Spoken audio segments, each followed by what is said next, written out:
Après 15 ans dans les forces spéciales, je suis rentrée chez moi pour découvrir ma femme travaillant comme domestique dans la villa à 12 millions de dollars que j'avais achetée. Elle ne m'a pas reconnue. J'ai appelé mon avocat, il était temps que justice soit faite. On ne survit pas 15 ans dans une unité d'élite sans apprendre à rester calme quand quelque chose ne va pas. J'ai su que quelque chose clochait dès l'instant où j'ai franchi les grilles de la propriété. La maison valait 12 millions de dollars, 12,4 pour être exact. Je l'avais achetée en 2009 avec de l'argent gagné dans des endroits qui ne figurent pas sur Google Maps, en faisant un travail qui n'apparaît sur aucun CV. Elle s'étendait sur 4 acres dans le comté de Fairfield, au Connecticut. Façade en pierre, 8 chambres, une allée circulaire pouvant accueillir 12 voitures. C'était censé être un havre de paix pour ma femme, Sophia, et nos 2 enfants pendant que j'étais déployée. Un endroit où ils pourraient construire une vie pendant que je les protégeais à distance. Je suis revenue sans prévenir, aucun appel, aucun email, aucune annonce. Je voulais voir ma famille avant que le monde ne les touche à nouveau, avant de devoir redevenir quelqu'un d'autre pour la mission suivante, avant que le poids de mon métier ne se réinstalle sur mes épaules. Le garde à la grille ne m'a pas reconnu. Il était nouveau, jeune, la vingtaine, portant un uniforme de sécurité privée qui semblait fraîchement repassé. Il a vérifié sa tablette à 2 reprises, faisant défiler ce que je supposais être une liste de visiteurs autorisés. Non ? A-t-il demandé. Commandant Garrett Sullivan, ai-je répondu. C'est ma maison. Il a levé les yeux lentement, confus. Monsieur, je ne vous ai pas sur ma liste. Appelez la maison principale. Dites-leur que je suis là. C'est ce qu'il a fait. Quelqu'un a répondu. Il a parlé doucement, m'a regardé 2 fois, puis a raccroché. Vous êtes autorisé à passer, monsieur. Rien que cela m'a indiqué que tout avait changé. J'avais construit ce système de sécurité moi-même. Scanner biométrique, reconnaissance faciale, protocole de vérification multicouche. Le fait qu'aucun d'entre eux ne me reconnaisse signifiait que quelqu'un m'avait entièrement effacé du système. J'ai conduit la voiture de location dans l'allée, je me suis garée près de la fontaine et je me suis dirigée vers l'entrée principale. Les jardins semblaient immaculés, trop immaculés. Chaque était taillé avec exactitude, chaque parterre de fleurs géométriquement parfait. On aurait dit une propriété préparée pour la vente, pas un foyer où vivaient des enfants. À l'intérieur, la maison semblait stérile, parfaitement propre, sans émotion, froide. Les sols en marbre brillaient sous les éclairages encastrés. Pas une seule photo de famille sur les murs, pas de sac à dos près des escaliers, pas de chaussures jetées près de la porte. On aurait dit un musée. Puis j'ai entendu le bruit d'une serpillière glissant sur le marbre, l'éclaboussure sourde de l'eau que l'on essore. Une femme est apparue, vêtue d'un uniforme de nettoyage gris, les cheveux attachés, le visage baissé, concentrée sur le sol. Elle bougeait efficacement, méthodiquement, de la façon dont on bouge quand on a fait la même tâche 1000 fois. Il m'a fallu 3 secondes pour reconnaître ma propre femme. Sophia, ai-je dit. Elle a levé les yeux, sursautant.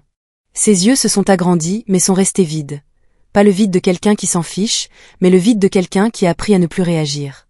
Monsieur, répondit-elle doucement. Ce mot m'a blessé plus profondément que n'importe quelle lame que j'avais portée en territoire hostile. J'ai ouvert la bouche pour répondre, mais avant que je ne puisse parler, 2 adolescents sont apparus en haut de l'escalier. Mes enfants. Olivia avait maintenant 16 ans, grande, élégante, portant des vêtements de marque que je ne reconnaissais pas. Ses cheveux étaient parfaitement coiffés, sa posture rigide. Elle ressemblait à une jeune femme qui avait appris à se tenir avec autorité. Nathan avait 14 ans, plus large que dans mes souvenirs.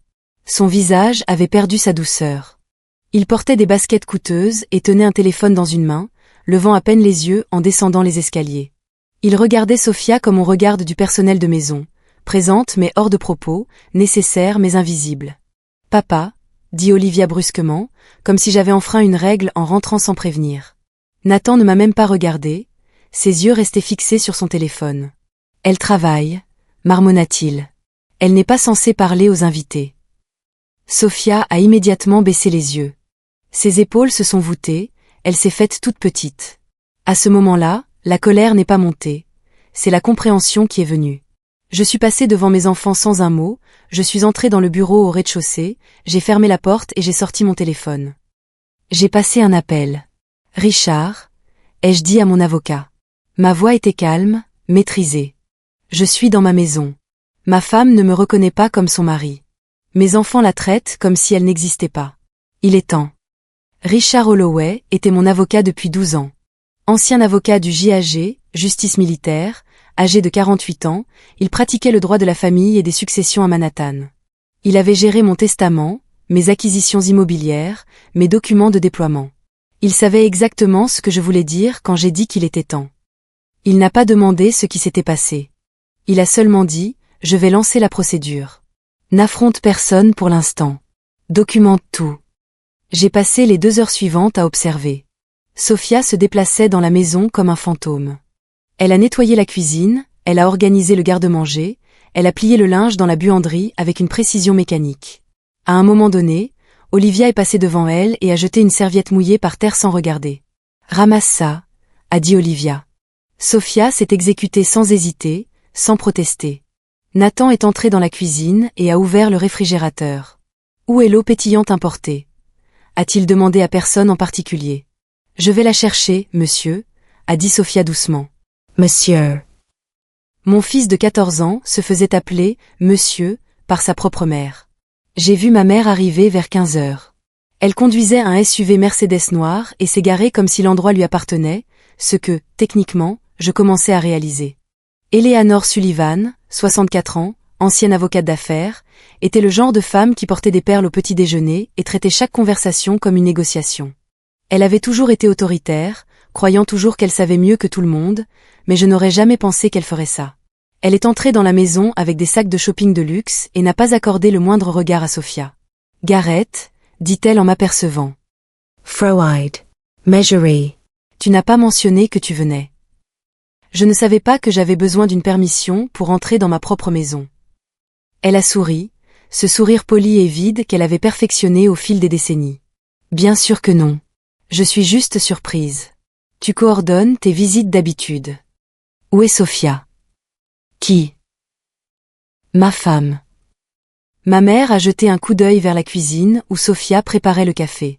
Oh, elle travaille. Les enfants préfèrent ne pas être dérangés pendant ses tâches. Ses tâches ? Oui. Elle s'est montrée très utile pour la gestion domestique.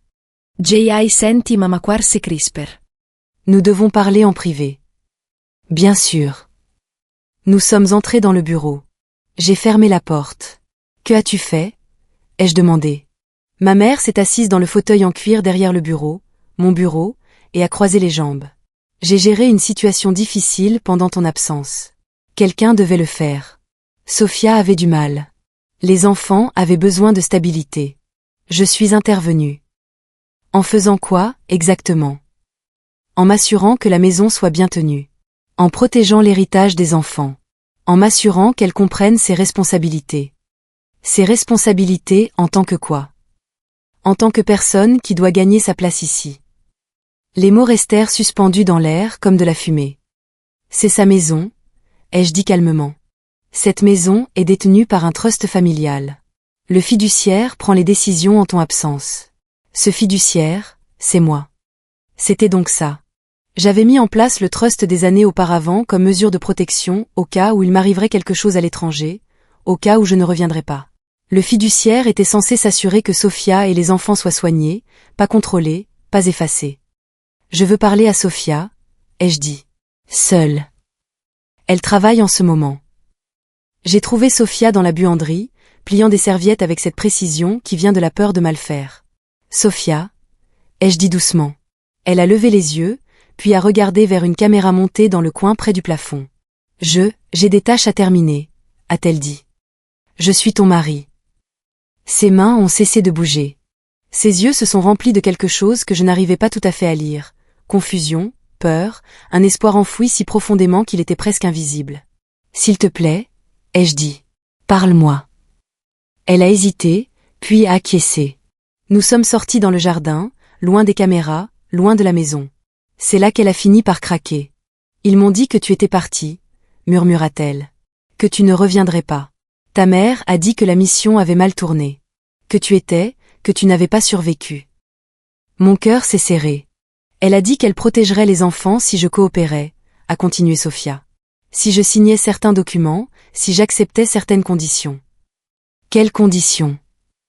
Que je travaillerais. Que je resterais silencieuse. Que j'accepterais la responsabilité de choses que je n'avais pas faites. Elle l'a expliqué lentement, douloureusement, comme quelqu'un décrivant un accident de voiture auquel il a survécu mais qu'il ne comprend pas tout à fait, comment des documents étaient placés devant elle alors qu'elle était épuisée, en deuil, isolée. Comment des accusations apparaissaient dès qu'elle questionnait la disparition de fonds des comptes de la maison, comment un rapport de vol existait avant même que quoi que ce soit ne disparaisse, comment ma mère proposait de tout faire disparaître. Les accusations, l'implication de la police. La menace de perdre la garde, si Sophia travaillait, restait silencieuse et acceptait son nouveau rôle. Ils ont dit que si je me comportais bien, a dit Sophia, la voix tremblante, je pourrais rester près des enfants. Que si je causais des ennuis, ils prouveraient que j'étais instable, qu'ils emmèneraient Olivia et Nathan quelque part où je ne les trouverais jamais. C'est là que j'ai compris que la cruauté n'était pas physique, elle était systématique. Elle était conçue pour effacer Sophia sans que personne ne s'en aperçoive, pour la transformer en quelque chose d'invisible, pour faire oublier à mes enfants qu'elle était leur mère. Depuis combien de temps? Ai-je demandé. 3 ans. 3 ans. J'avais été déployée dans des opérations classifiées pendant la majeure partie de ce temps. Communication limitée, canaux cryptés uniquement. J'avais envoyé des messages par des réseaux militaires sécurisés, mais je n'avais jamais reçu de réponse. J'avais supposé que Sophia protégeait la sécurité opérationnelle en restant silencieuse. Je n'avais jamais imaginé que quelqu'un interceptait tout. J'ai gardé des traces, dit soudain Sophia. Je ne savais pas quoi faire d'autre, alors j'ai tout gardé. Quel genre de traces? Des documents qu'ils m'ont forcé à signer, des emails avec des dates modifiées, des relevés de transactions montrant de l'argent déplacé depuis des comptes auxquels je n'avais jamais accès, des notes sur les conversations. Des photographies des enfants qu'on entraînait sur ce qu'ils devaient dire de moi. Elle a sorti son téléphone, un vieux modèle avec l'écran fissuré. Elle a ouvert un dossier caché contenant des centaines de fichiers. Je ne savais pas si quelqu'un me croirait un jour, dit-elle, mais je ne pouvais pas les laisser effacer la vérité complètement. J'ai regardé les fichiers, date, heure, capture d'écran, enregistrement audio, tout. Tu as bien fait, ai-je dit. Tu as fait exactement ce qu'il fallait. Elle s'est mise à pleurer. Pas le genre silencieux et contrôlé, mais celui qui vient quand on réalise qu'on est enfin en sécurité. J'ai rappelé Richard ce soir-là. J'ai besoin que tu déposes des requêtes d'urgence immédiatement. Ai-je dit. Je t'envoie la documentation maintenant. J'ai transféré les fichiers de Sophia. Tous. Richard a rappelé 23 minutes plus tard. Gareth, c'est au-delà du tribunal de la famille. C'est criminel. Je sais. Ta mère a fabriqué des preuves. Elle a contraint ta femme à la servitude. Elle a manipulé des mineurs. C'est de la fraude, du vol d'identité, de la séquestration. Je sais, ai-je répété. Qu'est-ce qu'on fait? On documente tout ce soir. Demain matin, je demande une modification d'urgence de la garde, la dissolution du trust et des ordonnances d'éloignement. Je contacte également le bureau du procureur de l'État. Fais-le. Et Gareth. Oui. Tes enfants ne connaissent pas la vérité. Quand cela va sortir, cela va détruire leur monde. Ils pensent comprendre. Je sais. Es-tu prêt pour ça? J'ai regardé par la fenêtre du bureau Sophia, assise seule dans la cuisine, buvant du café avec des mains qui tremblaient encore. Je suis prêt. Le lendemain matin, je me suis assis avec Olivia et Nathan. Ils semblaient agacés que j'interrompe leurs habitudes. Olivia avait un cours de tennis, Nathan avait une séance de tutorat. Nous devons parler de votre mère, ai-je dit. Ce n'est pas notre mère, a dit immédiatement Olivia. C'est l'employé. Qui vous a dit ça? Grand-mère nous a expliqué. Maman est partie. Elle ne pouvait pas assumer son rôle de parent. Cette femme est juste quelqu'un qui aide à la maison. Nathan acquiesca. Elle est instable. Grand-mère a dit que nous devions être gentils, mais garder nos distances. J'ai senti quelque chose de froid s'installer dans mon estomac. Votre mère n'est pas partie, ai-je dit avec précaution. Son nom est Sophia. Elle a été ici tout le temps. Ce n'est pas vrai, a dit Olivia. Je me souviens que maman est partie. Je me souviens de grand-mère expliquant ce qui s'était passé. De quoi te souviens-tu spécifiquement? Elle a hésité. Je me souviens qu'on me l'a dit.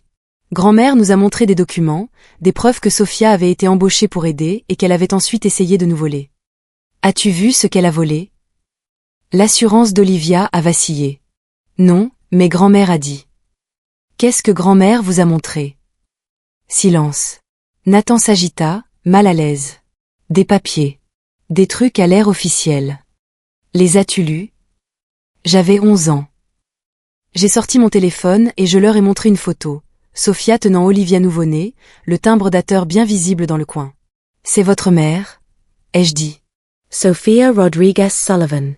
Elle m'a épousée en 2006. Elle t'a donné naissance, Olivia, en 2009, et à toi, Nathan, en 2011. Elle est dans cette maison depuis le jour où nous l'avons achetée. Olivia fixa la photo. Son visage devint livide. Je leur ai montré d'autres photos de famille, des dossiers médicaux, des certificats de naissance. Grand-mère a dit. La voix d'Olivia s'éteignit. Grand-mère a menti, ai-je dit. Et je vais le prouver. Ma mère est arrivée avec son avocat à midi. Gregory Ashford, 62 ans, associé dans un cabinet prestigieux de Greenwich, costume coûteux, attitude calme, le genre d'avocat spécialisé dans la disparition de problèmes. Gareth, dit ma mère d'une voix mielleuse. Je crois comprendre que tu perturbes les enfants avec des histoires. Des histoires? Ai-je répété. Oui. Sophia T.A. Manifestment Manipule. C'est pour cela que nous avons établi le trust, pour protéger contre exactement ce genre de... Arrête, ai-je dit. Juste arrête. Richard est arrivé 30 secondes plus tard, portant une mallette qui semblait plus lourde que d'habitude. Madame Sullivan, dit Richard. M. Ashford. Je vous signifie les requêtes d'urgence déposées ce matin auprès de la Cour supérieure du Connecticut. Il leur a remis les documents officiels. L'avocat de ma mère les a parcourus rapidement. Son expression n'a pas changé. C'est inutile, a dit Ashford. Nous pouvons résoudre cela par médiation. Votre cliente a fabriqué des preuves de vol contre Sophia Sullivan, a déclaré Richard. Elle a créé de faux rapports de police, manipulé des relevés bancaires et contraint une personne vulnérable à la servitude involontaire.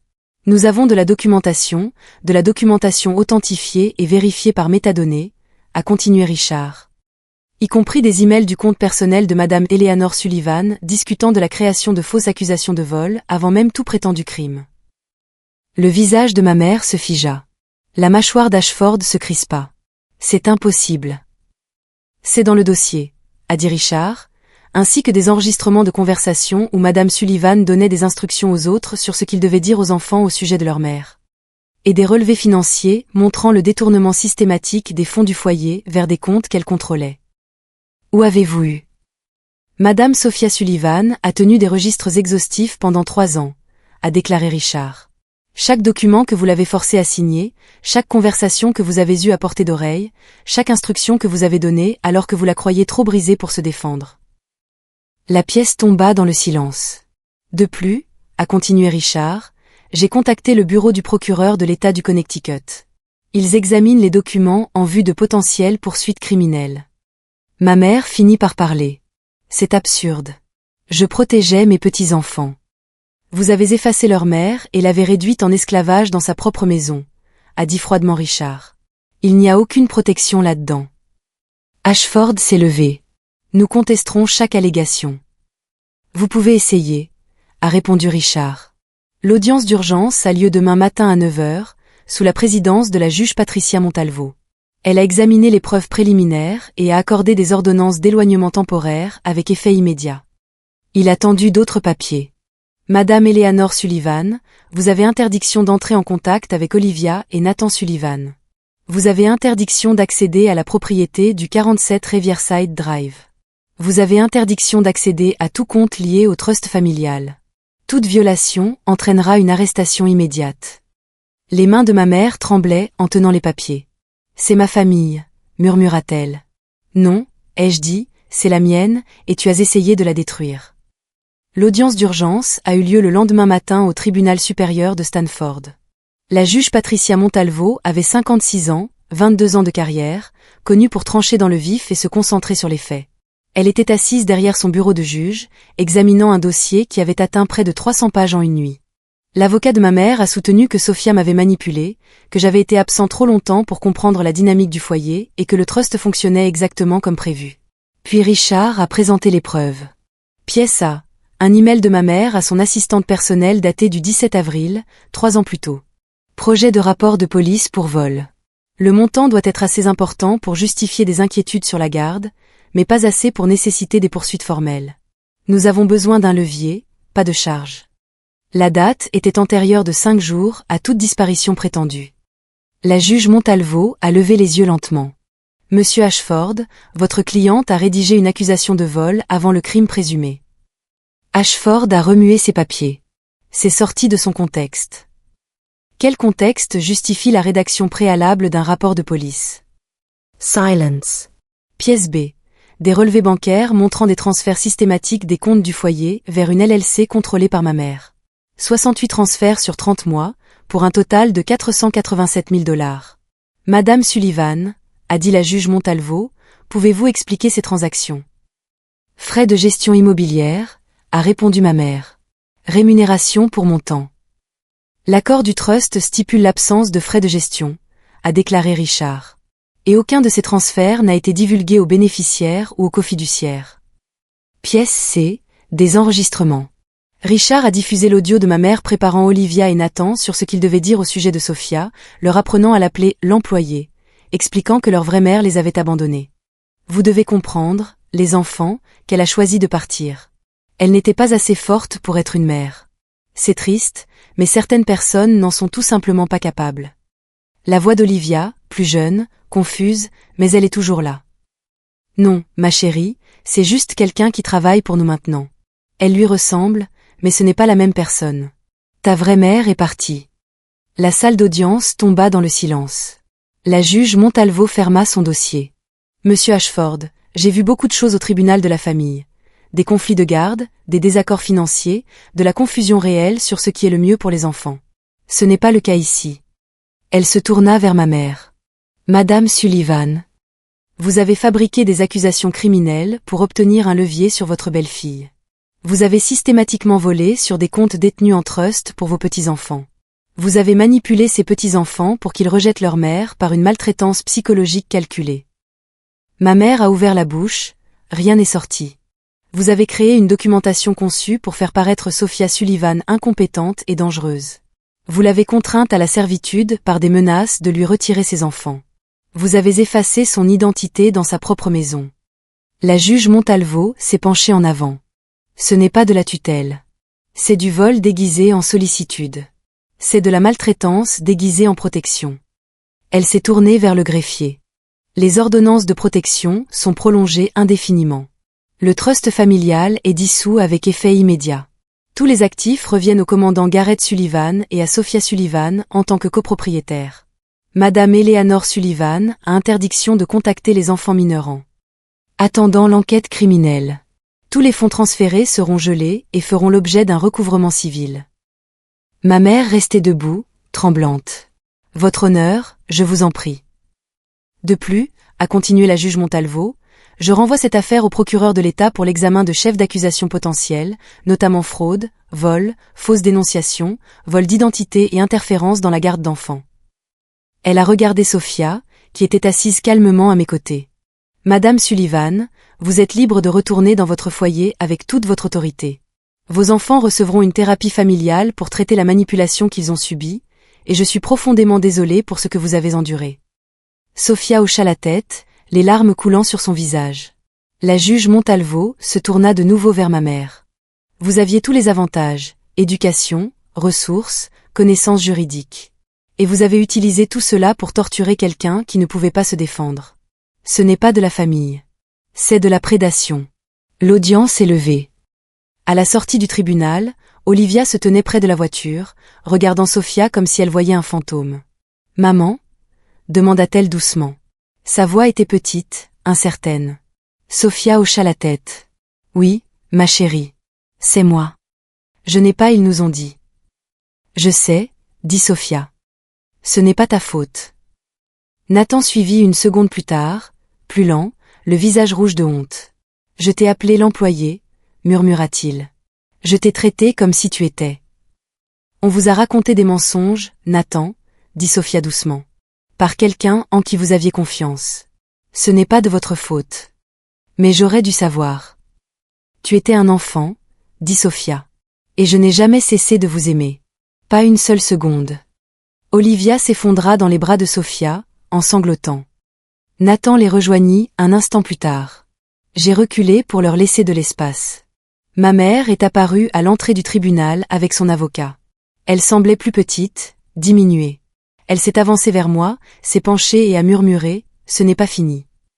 Je ne l'ai pas regardée. « Si, c'est fini », ai-je dit calmement. « Tu ne le sais pas encore. » L'enquête qui suivit fut calme mais minutieuse. Des experts comptables judiciaires tracèrent chaque dollar détourné, chaque signature forgée, chaque mensonge soigneusement construit. Ils trouvèrent des sociétés écrans, des comptes offshore et un système de vol systématique qui remontait au premier mois de mon déploiement à l'étranger. Le bureau du procureur de l'État déposa des plaintes criminelles 3 semaines plus tard. Fraude, vol, fausse dénonciation et interférence dans la garde. Chaque accusation était étayée par des montagnes de documents que Sophia avait discrètement et désespérément préservés. L'avocat de ma mère appela Richard pour le supplier de trouver un accord. Richard répondit par 2 mots, trop tard. Le procès dura 6 jours. Le jury délibéra pendant 3 heures. Coupable sur tous les chefs d'accusation. La sentence fut fixée pour 2 mois plus tard. 6 mois après avoir franchi ces grilles pour la première fois, j'étais assis dans le jardin avec Sophia pendant qu'Olivia et Nathan jouaient au basket sur le terrain que nous avions fait construire quand ils étaient plus jeunes. Ils guérissaient lentement. La thérapie aidait. Le temps aidait. L'honnêteté aidait. La main de Sophia trouva la mienne. Je n'aurais jamais pensé que nous en arriverions là, dit-elle. Où ça? Chez nous. J'ai regardé la maison, notre maison.